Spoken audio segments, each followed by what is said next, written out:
¿Qué tema vamos a ver hoy? Vamos a hablar sobre incompatibilidad de pensiones, ¿no? Y pues vamos a dejar que el experto nos dé una introducción. Ya conocen al maestro Sergio Charbel Olvera Rangel. Yo siempre les digo que no solo porque es mi amigo, sino porque de veras pues, conozco su trabajo. Yo creo que es uno de los mejores abogados de México y este tema pues lo domina muy bien. Yo no lo conocía hasta que él me platicó de este tema y me quedé sorprendido, sobre todo de lo importante que es pues esta información, porque hay muchas personas quienes a la fecha no reciben el pago de una pensión, pues derivado de que no tienen conocimiento de que lo que les resolvieron podía recurrirse de alguna manera, ¿no? Pero bueno, antes de entrar a detalles y otras cosas, vamos a dejar que el experto nos dé una breve introducción sobre este tema. ¿Qué tal? Te agradezco mucho, Luis. Un saludo a toda tu audiencia, que sin duda es un gusto estar con ustedes compartiendo esta noble labor que se desempeña en despido injustificado para dar a conocer elementos clave y muy importantes en la defensa de los derechos de los trabajadores. En este caso, derechos de seguridad social, que es a los que nos enfocaremos para dilucidar sobre el tema de incompatibilidad de pensiones. Cuando hablamos de incompatibilidad de pensiones, se está señalando que una norma prevista en la legislación relativa a la materia de seguridad social prevé que no se pueden recibir dos pensiones de distinta fuente en un mismo momento y por una misma persona. Es decir, la incompatibilidad reside en que la norma señala que no se pueden obtener dos pensiones, en términos más claros y concretos. Esta situación se presenta de forma muy relevante para los trabajadores del régimen del ISSSTE.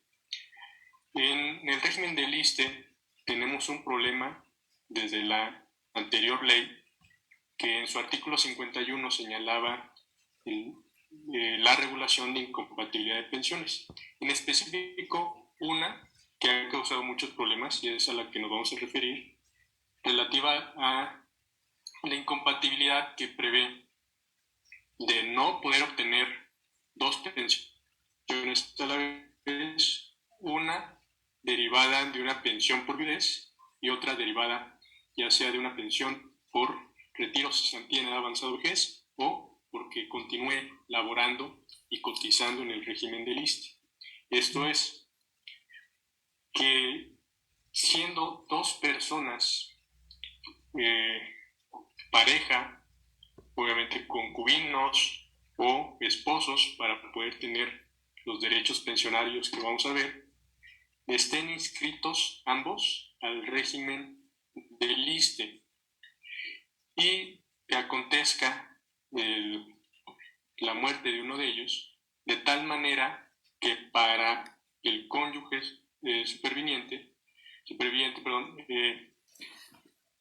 tenga derecho a una pensión por viudez.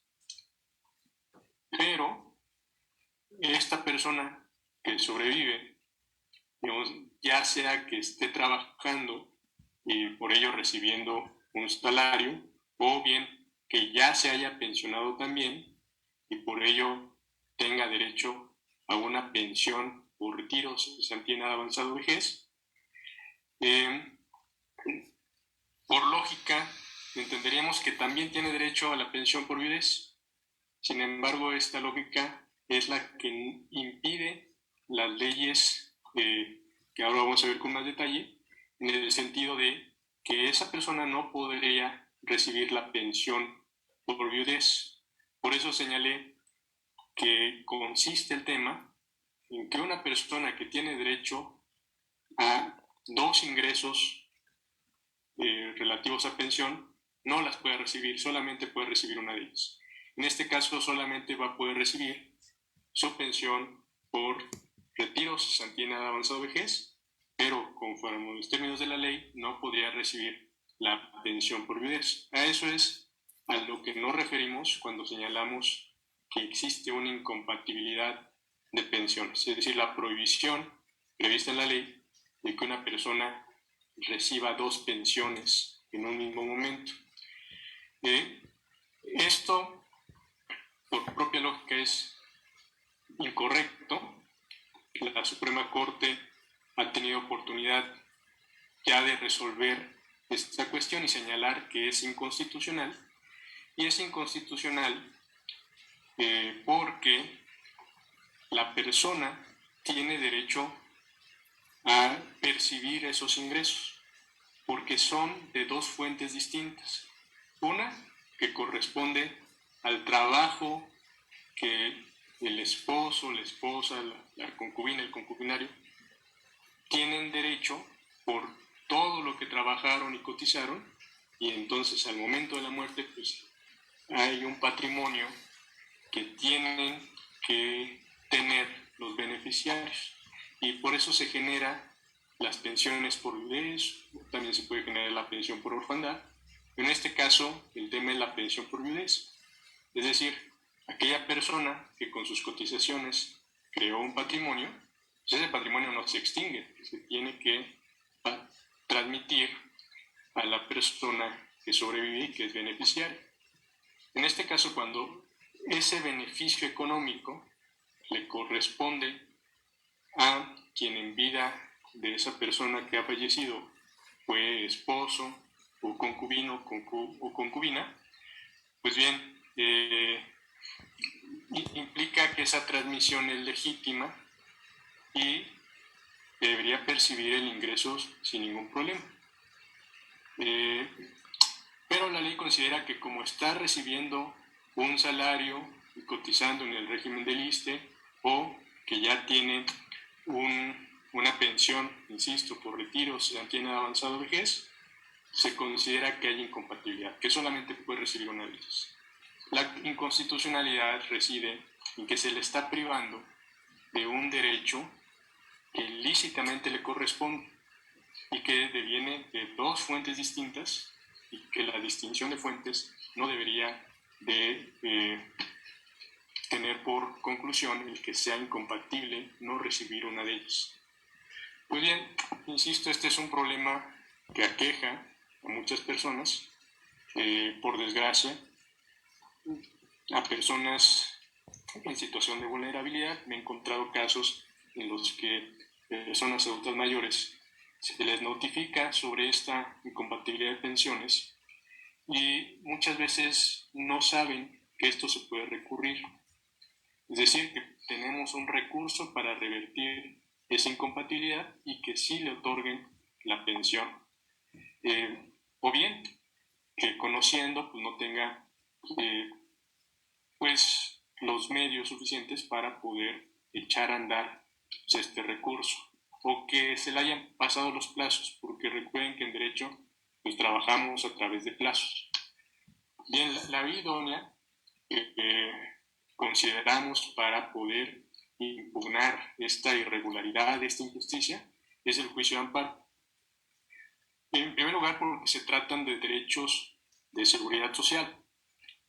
En segundo, porque los criterios que ya ha fijado la Corte en cuanto a que existe una inconstitucionalidad, una violación evidente de derechos humanos, nos dan la pauta y las herramientas para poder promover este juicio de amparo de mejor manera.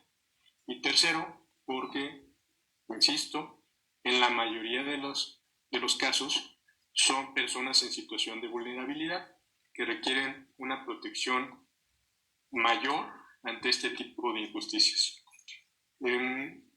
Bueno, esa sería la introducción respecto de esto.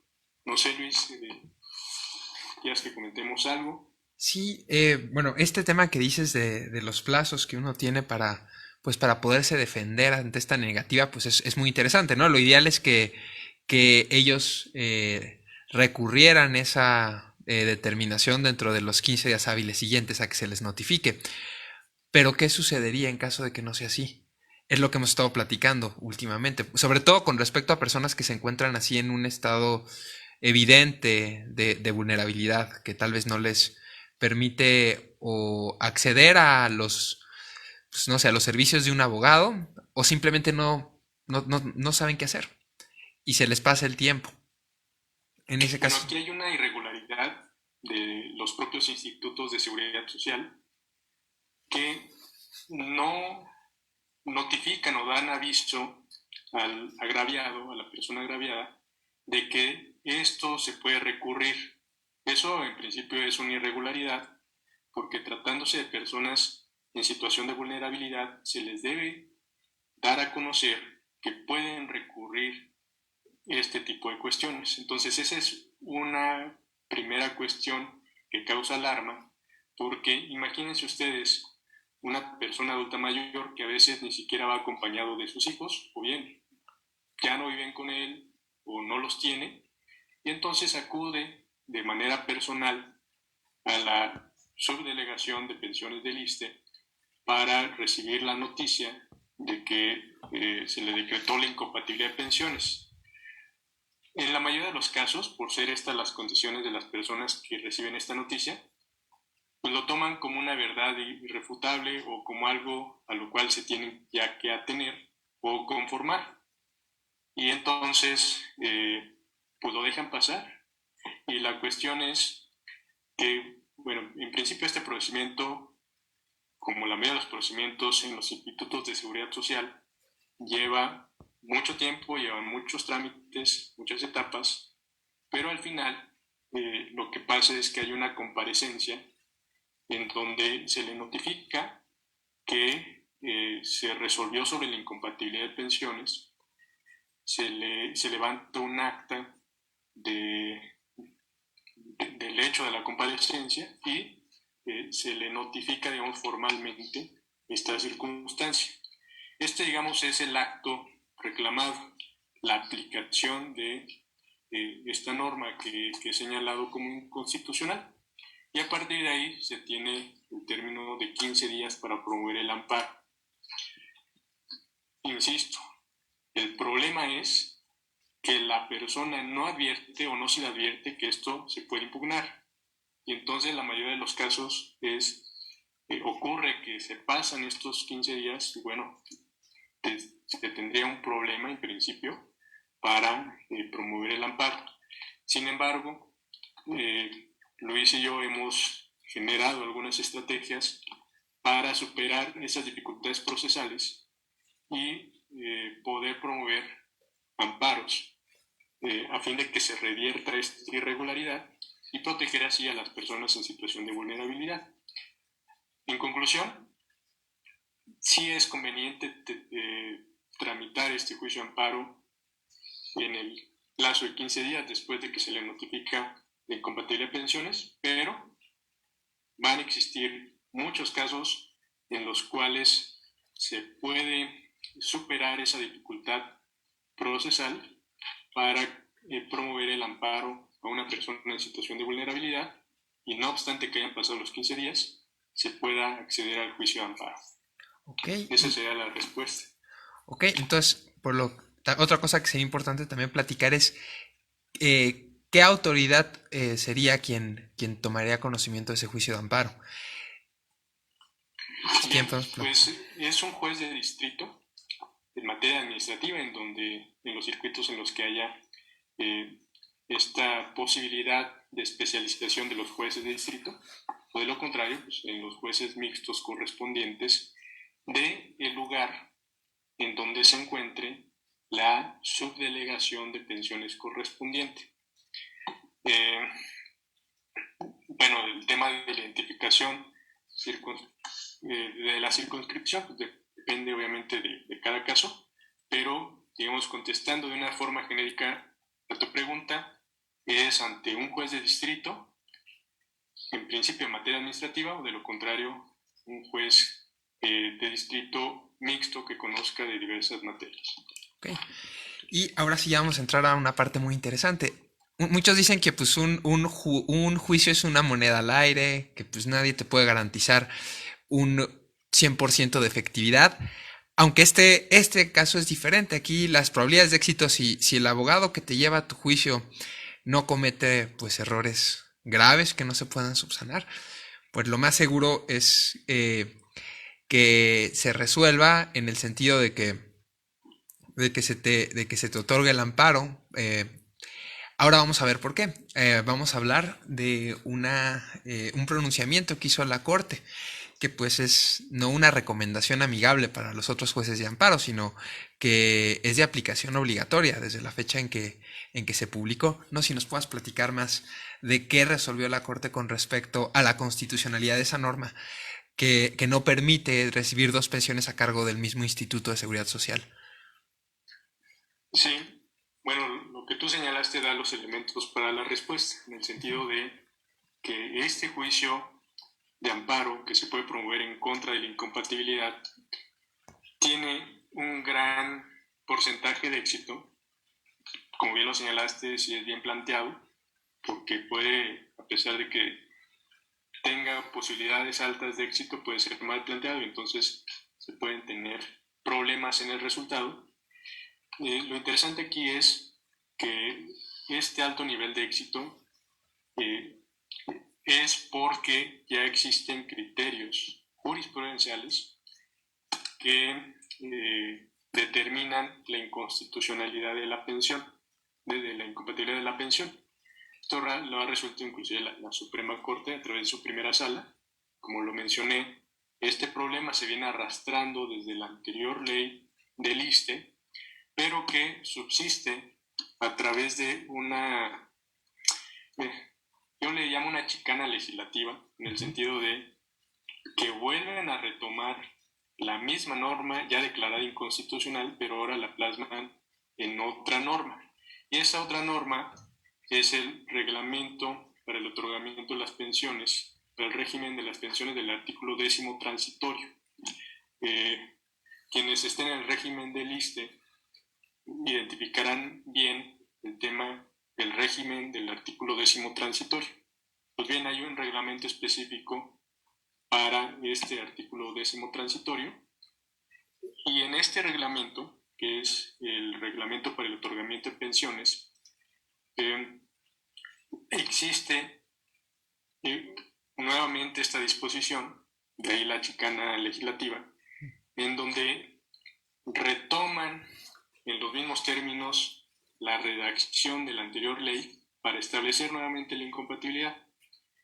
Entonces esto obliga a que las autoridades del ISSSTE sigan aplicando esta norma inconstitucional, pero le es aplicable a esta norma los criterios jurisprudenciales creados con la anterior ley, pero a su vez, a partir de la vigencia de este reglamento, se han creado otros criterios por parte del Poder Judicial que abonan en el sentido de que es inconstitucional.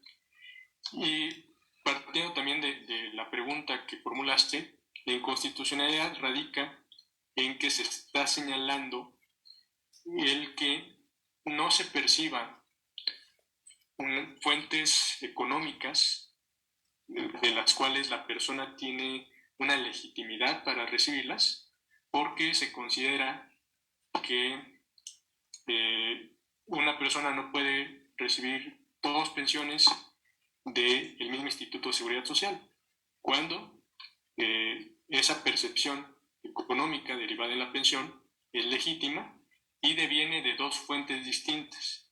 Quizás si devinieran de una sola fuente, pues la cuestión sería un tanto distinta. Sí estaríamos en un tema de qué tan razonable es que una persona, por ejemplo, reciba dos pensiones por retiro. Estaría totalmente en duda, pero no es el supuesto, sino que el supuesto es que reciba dos pensiones, pero de dos fuentes distintas. En ese caso está salvada, digamos, la irrazonabilidad del recibir dos pensiones, porque están siendo dos fuentes distintas. Una fuente que originó el cónyuge o el concubino por su trabajo y sus cotizaciones, y que no desaparece a su muerte, sino que es un patrimonio que queda latente en beneficio, como su propio nombre lo señala, de sus beneficiarios. Entonces, siendo el acreedor de ese patrimonio el cónyuge que sobrevive, pues es legítimo que reciba ese patrimonio, ¿no? A través de esa pensión. Entonces, es inconstitucional el que se le prive de esa pensión cuando constitucionalmente tiene derecho a ella, por, insisto, provenir de dos fuentes distintas.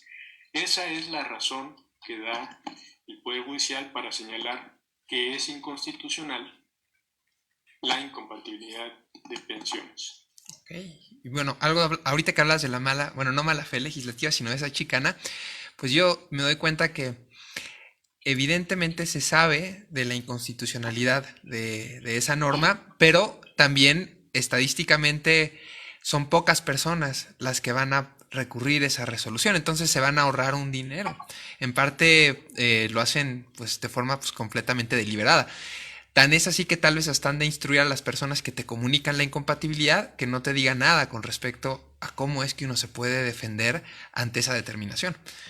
Porque algo que, digo, sería interesante que nos platicaras. Oye, muchos dicen, oye, pero si ya la Corte ya emitió un pronunciamiento con respecto a la inconstitucionalidad de esa incompatibilidad, ¿por qué las autoridades del IMSS pues simplemente no acatan lo resuelto por nuestro máximo tribunal? Que es una cosa muy interesante porque este tema va a ser muy interesante.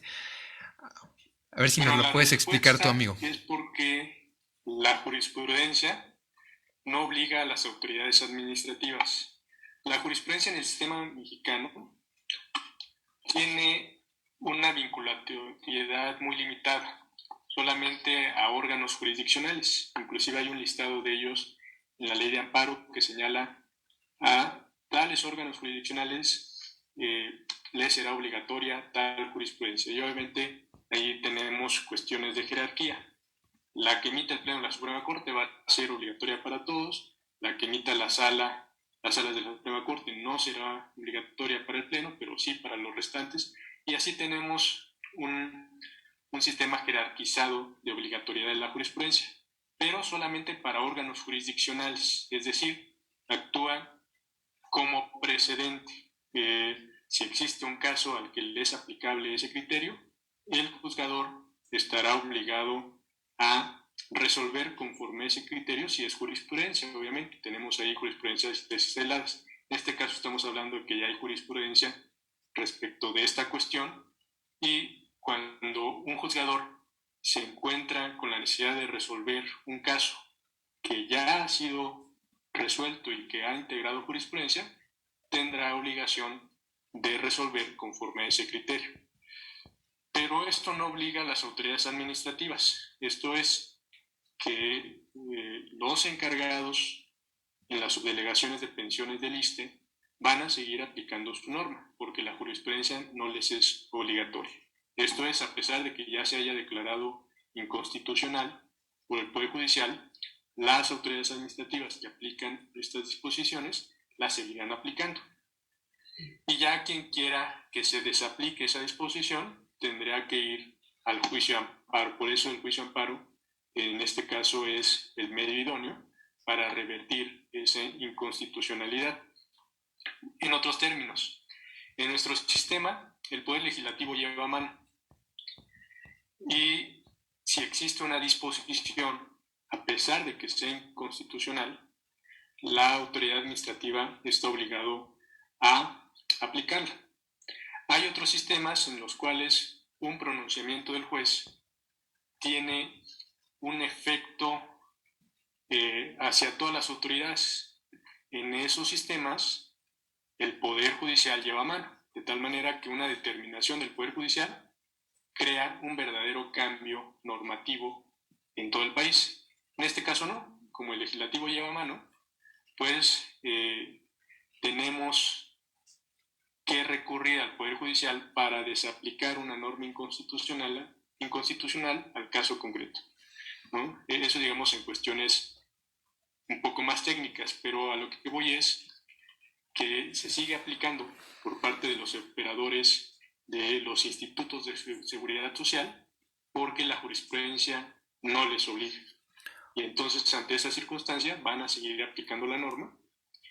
¿Cuál es la solución? Pues bueno, que la norma quede derogada por una actuación del legislativo o que haya una declaratoria general de inconstitucionalidad, que eso ya son términos más técnicos. Que es un Pero, tema que estaría muy interesante que platicáramos un día.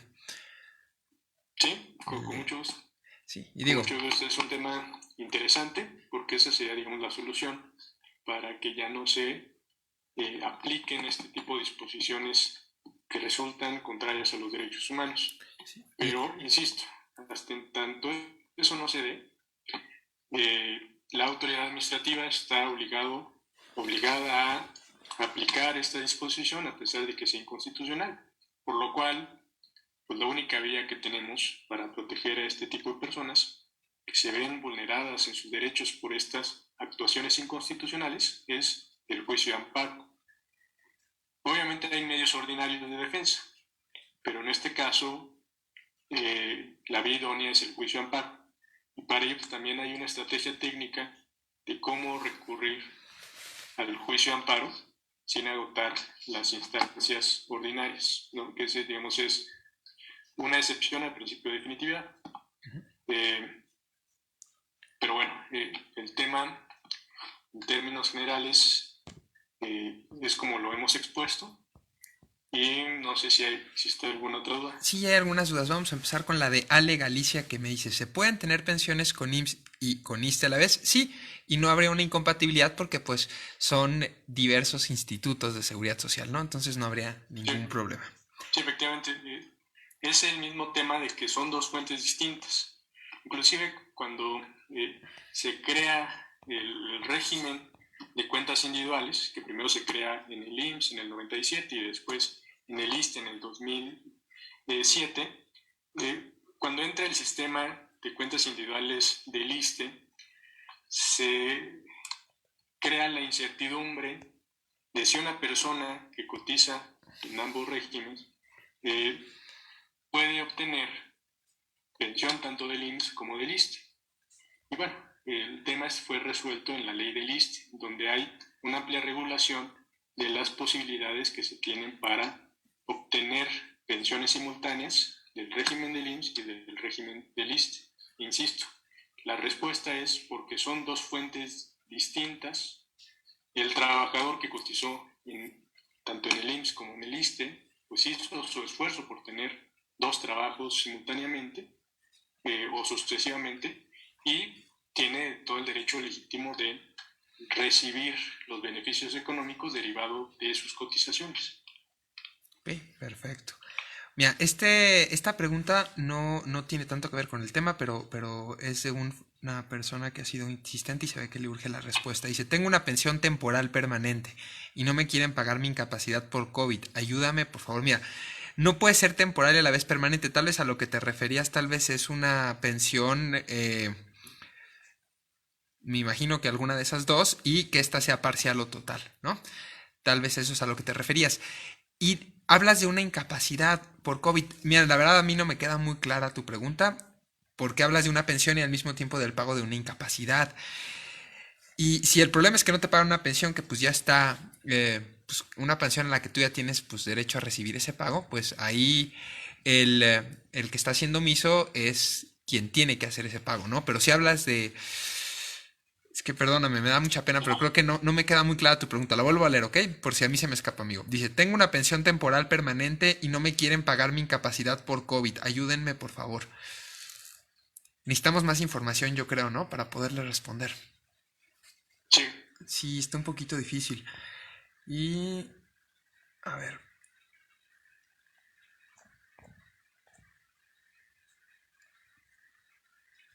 Nos están preguntando...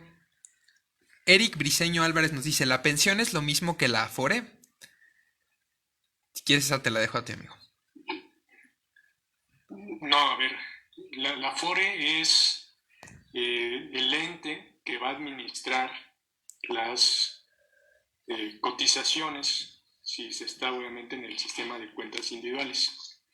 Y al momento en que la persona, el trabajador, genera los requisitos suficientes para obtener una pensión, pues la FORE es quien va, digamos, a administrar las vías para que la pensión llegue al trabajador que ha cubierto los requisitos necesarios, la trabajadora, el beneficiario, porque obviamente puede haber pensiones para beneficiarios. Entonces, digamos que la FORE es la vía y la pensión, digamos, es el beneficio económico que se obtiene derivado de haber realizado cotizaciones. Entonces, sí son dos cosas distintas, insisto. Y bueno, quizás para que quede más claro. El otro sistema anterior, insisto, a la ley del 97, en el caso del IMSS, a la ley de 2007, en el caso del ISSSTE, implicaba que quien otorgaba y administraba las pensiones eran los propios institutos. Pero con este régimen se crea, con el régimen de cuentas individuales, se crea un sistema como de cuentas de ahorro, en donde cada trabajador se hace responsable de sus cotizaciones y con lo que haya ahorrado, digamos en términos coloquiales, dentro de su periodo de trabajo, más bien en cuanto a sus cotizaciones realizadas en todo el periodo que estuvo trabajando, pues eso se va ahorrando en esa cuenta individual y al momento de obtener todos los requisitos para obtener una pensión, esa Afore, digamos, genera las vías para que el trabajador reciba la pensión.